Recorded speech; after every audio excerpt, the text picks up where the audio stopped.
Assalamualaikum warahmatullahi wabarakatuh. Bagaimana kabarnya anak-anak hari ini? Mudah-mudahan semuanya tetap sehat dan semangat untuk belajar. Pada pelajaran Bahasa Jawa hari ini, kita materinya sudah ke bab yang baru, yaitu bab 3 atau ulangan telu tentang wayang. Silakan buku paketnya disiapkan, kemudian kalian buka halaman 33. Di situ ada bacaan tentang Perang Bharatayuddha. Sudah siap ya? Buku paketnya sudah dibuka semua?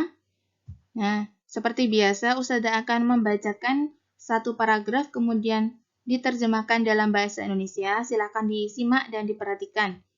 Nanti ada soal atau latihan soal yang akan dikerjakan sesuai dengan bacaan yang kita bahas ini. Silakan disimak. Perang Bharatayuddha. Ini juga kalau diterjemahkan dalam bahasa Indonesia tetap judulnya juga tetap Bharatayuddha. Prabu Abiyasa ing negara Ngastina kagungan putra kakung telu, sing pembarep Destrorastra, sing penggulu Pandu, sing wuragil Yamawidura. Bareng Prabu Abiyasa wis sepuh, kraton Ngastina arep dipasrahake marang putrane. Amarga Destrorastra cacat wuta, negara Ngastina diparingake Pandu. Pandu jumeneng ratu ing Ngastina jejuluk Prabu Pandu Dewanata. Pandu dhaup kaliyan Dewi Kunti, peputra kakung telu, Yudhistira, Bratasena, lan Arjuna. Karo Dewi Madrim, peputra kakung kembar, Nakula lan Sadewa. Jalaran putrane 5 kakung kabeh, mula diarani Pandhawa 5. Yang paragraf 1, Ustazah langsung terjemahkan. Silakan disimak, diperhatikan. Prabu Abiyasa, Abiyasa tetap namanya ya, tidak bisa diganti karena nama orang tetap. Prabu Abiyasa di negara Astina memiliki putra 3 laki-laki semua. Yang pertama, pembarep itu anak pertama ya, atau sulung, anak sulung, namanya Destrarastra. Sing penggulu itu artinya anak nomor 2 atau anak yang tengah. Sing penggulu bernama Pandu. Sing wuragil, kalau wuragil itu anak yang terakhir atau anak yang ketiga. Sing wuragil bernama Yamawidura. Ketika Prabu Abiyasa sudah tua, Keraton Ngastina mau dipasrahkan atau akan dipasrahkan kepada putranya.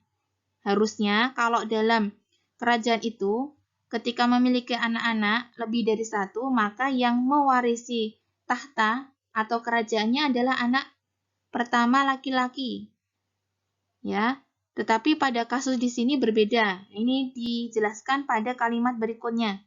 Amarga Destrarastra, karena Destrarastra cacat wuta, negara Ngastina diparingake Pandu. Nah, karena anak pertama tadi yang bernama Destrarastra itu cacat matanya, tidak bisa melihat atau buta, maka negara Astinanya diberikan kepada anak keduanya, yaitu siapa?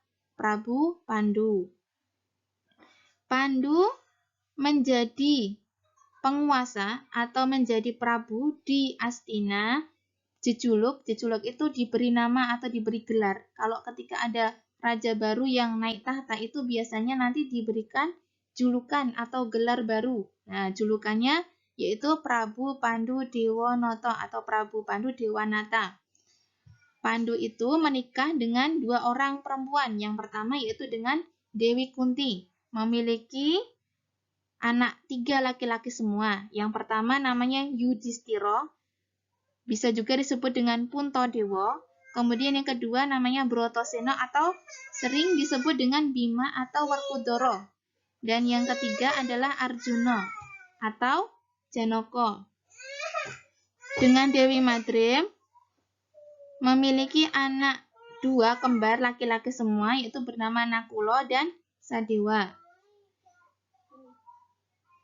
Jalaran itu adalah karena putranya 5 laki-laki semua, maka disebut dengan Pandowo 5.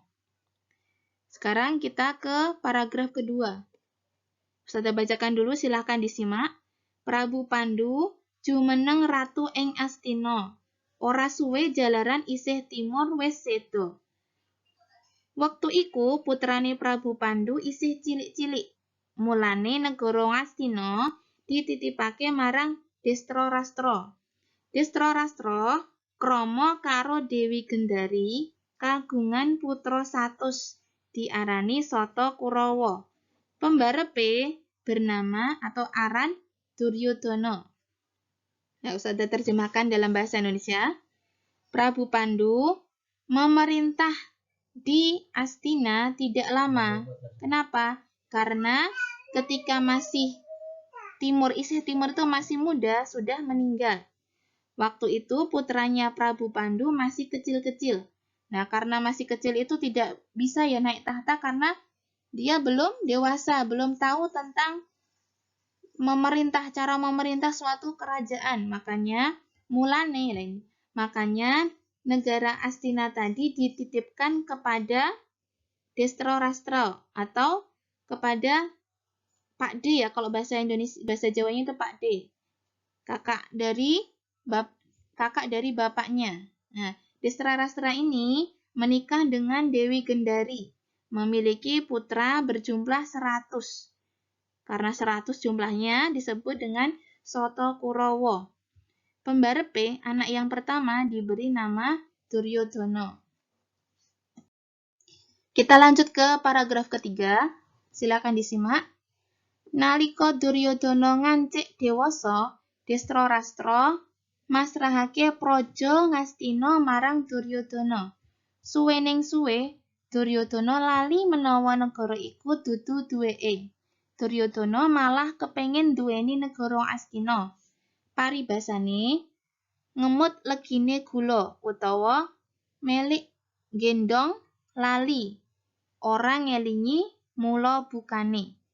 Artinya, ketika Duryodana sudah mulai dewasa, tadi ya, Duryodana itu adalah anak pertama dari Destrorastra.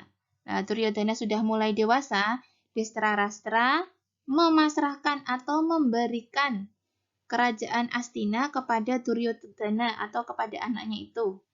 Lama-kelamaan Duryodana ini lupa bahwa negara itu bukan miliknya, tetapi miliknya siapa tadi? Miliknya Pandowo 5.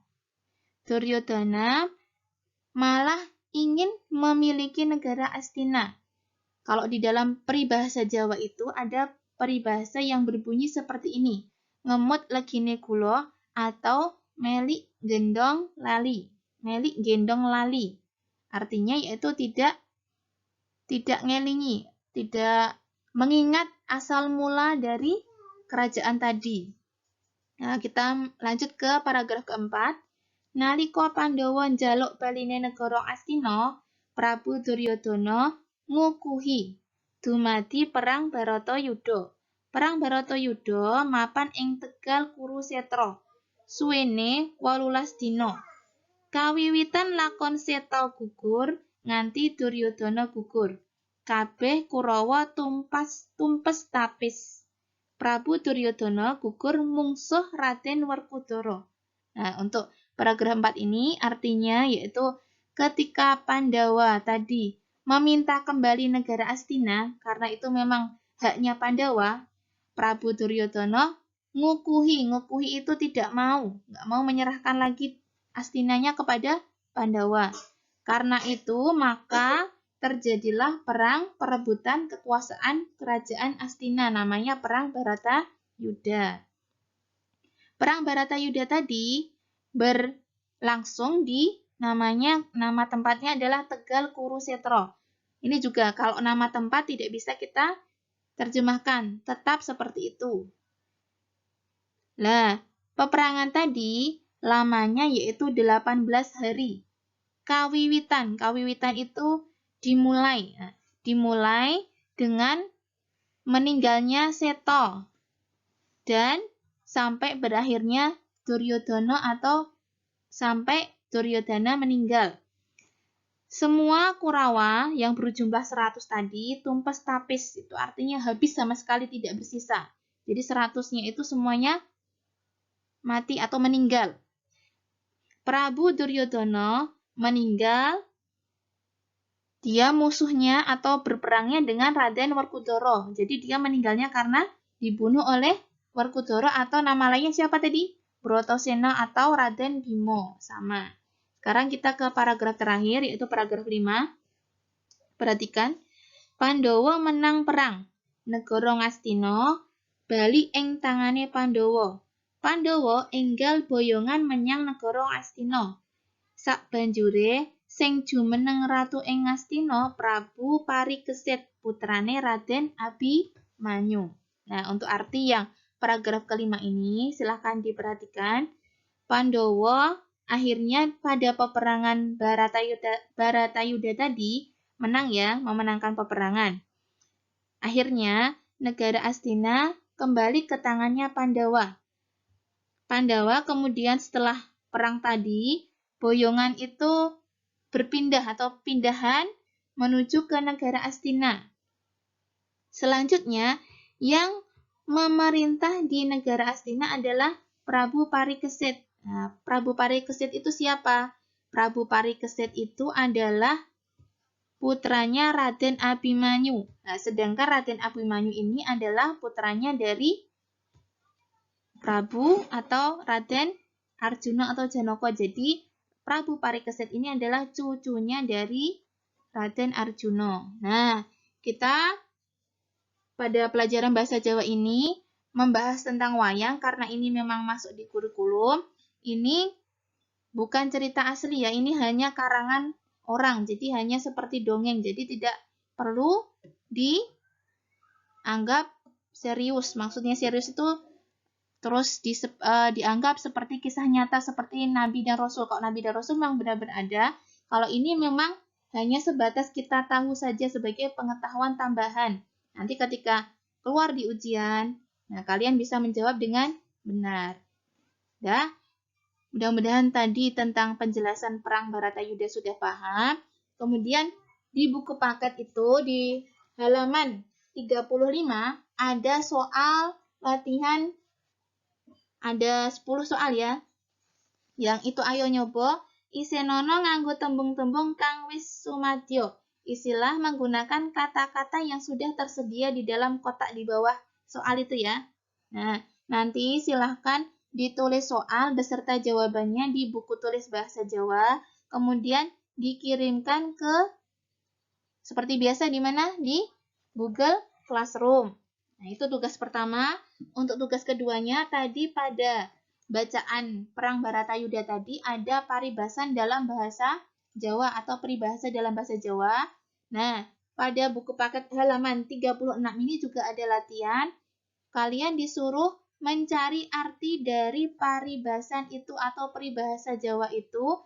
Silahkan cari di buku Papak Bahasa Jawa, biasanya ada. Silahkan cari di daftar isi paribasan. Nah, nanti di situ kalian buka, kemudian cari paribahasa yang ada di 5 soal di halaman 36 itu. Caranya, jangan langsung jawabannya, tapi tulis soalnya terlebih dahulu, kemudian baru jawaban. Ini juga sama, silakan nanti juga dikirimkan ke Google Classroom. Sudah tutup sampai sini. Wassalamualaikum warahmatullahi wabarakatuh.